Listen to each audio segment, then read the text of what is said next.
Hey YouTube, how you guys doing? My name is Kyle, you know me as Dragonmar, and welcome to a new video. As we prepare for the impending launch of Episode 2 Act 1 and the new ranked season, I decided to bring you guys a video on lurkers since there is going to be a new lurking agent, Yoru of course, which I'm sure everybody is aware of, and we've really got to figure out a way to counter that. So that's what I want to talk about in this video, is how to counter lurkers, flanking, and all that kind of stuff.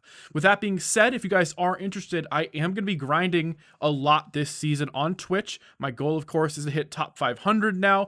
I cannot wait. Hopefully I can accomplish that. And I also want to say that if you guys are interested in some additional coaching, looking to get better at Valorant, I know I've stopped kind of coaching for now, but I am partnered with GameLeap. So if you go on to GameLeap.com, you can use discount code Dragonmar for 25% off. You'll get access to over 100 hours of premium Valorant content.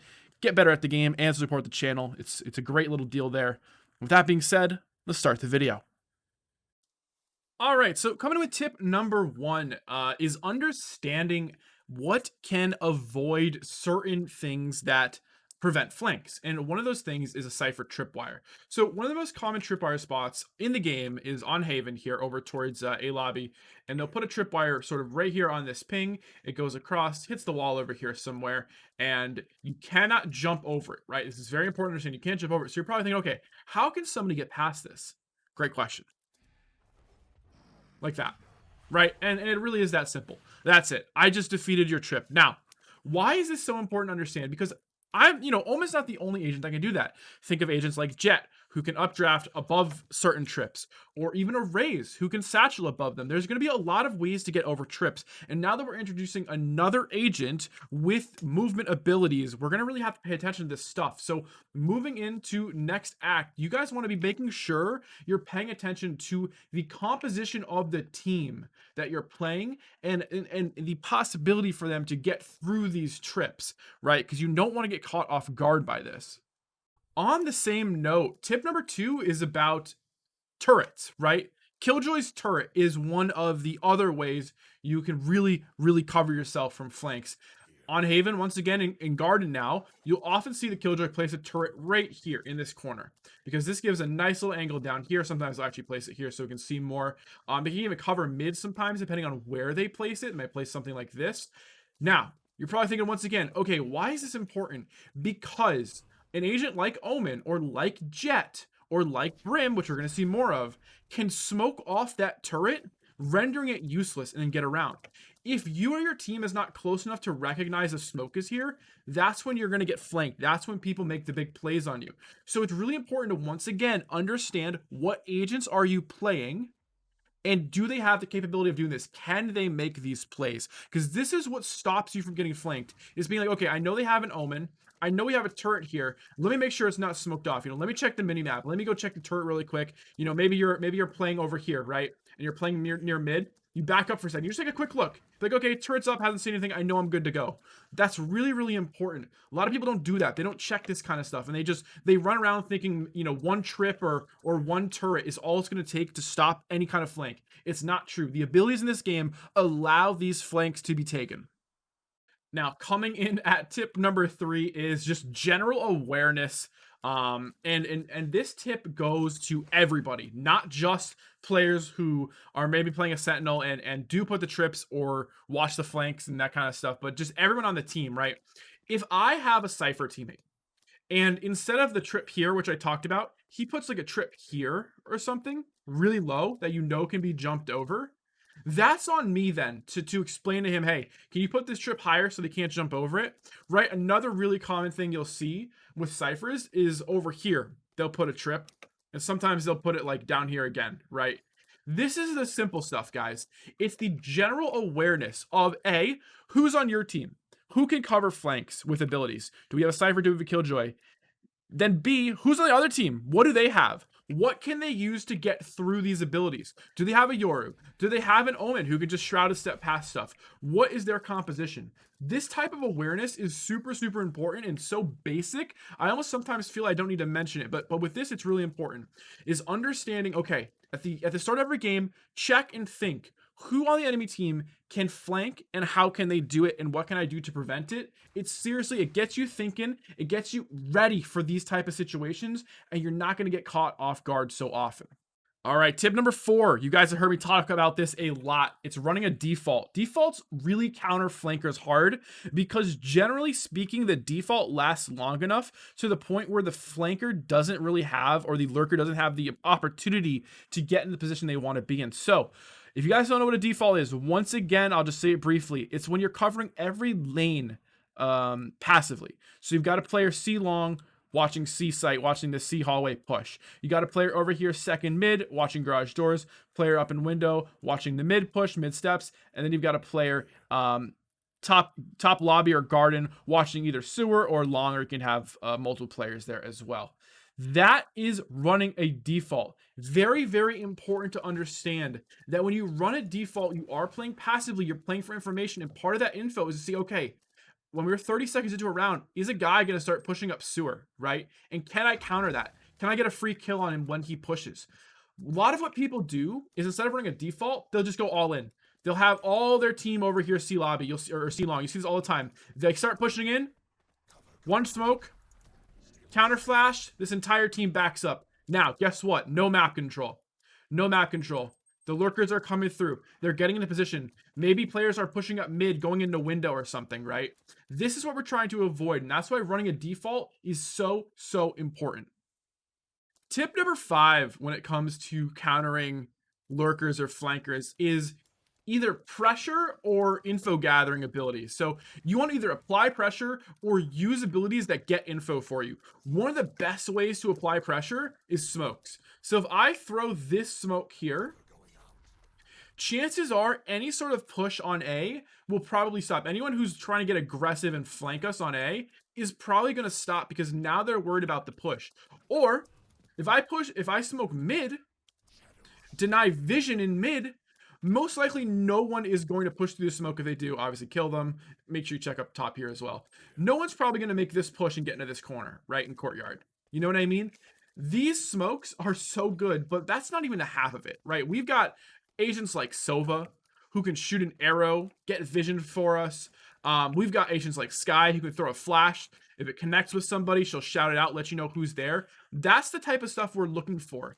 Because if we use our abilities, sometimes either A, we can figure out where people are and if they're lurking. You know, same with trips and turrets, right? Which are really straightforward for covering flanks. We get information on where players are if they break it or come in contact. Or we use more aggressive abilities like mollies, nades, and smokes, and either deny vision, deny area, or apply damage, which pressures these players and pushes them back and makes them more hesitant. If I know that 2 of my teammates just got destroyed with nades and are half health on B, you know, if I'm going for a lurk, I might back up and get ready to rotate for them or something, right? That's what we're looking to do. Applying pressure, denying map control. Tip number 6 is about timing and understanding timing in rounds. This is probably one of the most important things when it comes to countering a lurk or a flank, is to understand where the enemy can be at that point in the round. So this means early, mid round, and late round. Where can the enemies be? Let's unpause the match timer. Match just started. Boom. We're 5 seconds in. I'm going to sprint. Starting from 135. If I'm a defensive player looking to lurk, I can sprint to window in just about 8 seconds, okay? I can sprint to window in just about 8 seconds. So that means that roughly 1:30 into the round, a player could push to window if they're playing A. What if they walk? What if they don't want to make noise, right? Wouldn't that make more sense? Let's walk it, starting at 110. Now we're walking. This is a player who's not making any noise going for a lurk. Immediately, by the way, this doesn't generally happen. This is a lot of pressure. Let's see how quickly I can get to window starting at 110 walking. I'm going to get there in 15 seconds, just under double the time, pretty much, right? 15 seconds in. That means at 125 in the round, someone can be pushed into window, walking, making 0 noise, okay? That is what is important to understand, is timing. How late into the round can a player be in a certain position? It's the same thing I talk about with rotates. Ready? Full rotate from A. 30 seconds, right? This is a full rotate over A. How fast can I get to A in a full sprint? Timing, right? This isn't flanking, but this is the same principle. It's going to take me at least 13 seconds to get over there, 15 to get on the site, and a little more to peek down C long. That's why it's so important to understand timing in rounds. If you're worried about a flank, 5-10 seconds into a round, I'm sorry, they're probably not there yet, right? They just simply don't have the time in a lot of situations. Once you get to about 20 to 30 seconds into a round, that's when you want to recheck your flanks and be like, okay, has anyone pushed up? Boom, clear it. Okay, no. Now you know you're good to go. That's a really good time to recheck. That's getting more to mid round.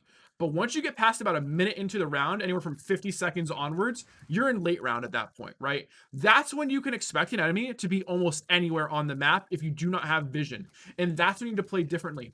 But just understanding the timing in rounds and how long it takes to do certain flanks is what is going to make the difference between you getting killed from behind and you killing them looking like a dummy standing here in front of the trip waiting for you, right? Really, really important to understand this is timing. How long it takes when certain things are possible. All right, tip number 7 is about covering your flank or covering where you entered a site post plant. Really, really important. What happens with lurkers a lot is they actually are going to come behind you when you plant the spike, right? You see this all the time because they spent so much time getting past your traps or whatever it was, making sure the enemy doesn't see them, that they're normally the ones flanking you. So if you plant the spike, doesn't matter what map you're on, boom, you're planting, okay, great. Now you got to think, where can these enemies be? And oftentimes the flanker is going to come exactly the way you came. So I think about this a lot in terms of A main, B main, on a lot of different maps. Obviously, a little different on a map like Haven. But what happens is that players will plant the spike and they'll all stay around site. No one will go back and check the flank they just came from. Now, you guys have seen me talk about this a lot because it's really important. You really only want one player watching your flank. Everyone else should be closer to the spike. And honestly, on a map like Haven, if you are going to watch it, I really do recommend probably playing around sewer just because this is a tough headshot angle to hit you from. But yeah, this is super important to understand. Because when you are playing agents, or when you are playing a player who you know flanks a lot, or maybe you're playing against a Yoru, you do want to expect this. You want to expect these guys to come through mid and come exactly behind you, especially later into these rounds. And what you want to do is you want to go back into A main, into B main. You're thinking like Ascent, right? Ascent, B site, when you got the spike, you plant. Does anyone ever go B main? Exactly. They do. How often are you guys defending it? Not enough. And that's part of the problem, is that a lot of times we leave these spots open because we're like, oh, we just came from there. Guy comes through, boom, boom, shoots 2 in the head. Happened to me today, right? I hate it. So try to avoid that the best you can. And one of the good ways to do that is just to remember at the start of every single plant, be like, okay, we need somebody to hold the main, to hold where we came from, to hold our flank. And finally, guys, tip number 8, something that is really important to remember is understanding angles and corners when it comes to what is a safe position, right? What does safe even mean? So, like I said, common trip right here, right? This is super common. And oftentimes when we have a trip here, we feel safe. We know if we're in window, we don't have to worry. We can fight our guys outside mid. We know we're good to go.